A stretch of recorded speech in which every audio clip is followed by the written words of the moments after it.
Welcome. Today, we're going to walk you through the process of downloading the Discord app on your Android device. Whether you're looking to chat with friends, join gaming communities, or participate in various online groups, Discord is the perfect platform for you. Let's dive into the steps to get you set up. First, grab your Android device and open the Google Play Store. This is where you'll find all the apps available for download.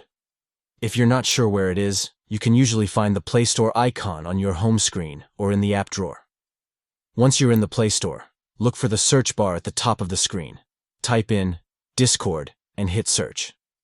This will bring up a list of results related to the app. Now, locate Discord in the search results. You'll recognize it by its logo, which features a stylized game controller.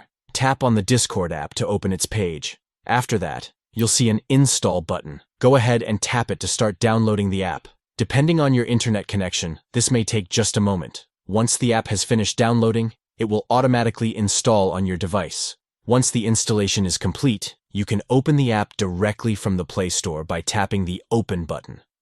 Alternatively, you can find the Discord icon on your home screen or in your app drawer. When you first open Discord, you'll be greeted with some on-screen instructions to help you set up your account. Follow those prompts, and you'll be ready to join servers and connect with friends in no time. And that's it. You've successfully downloaded the Discord app.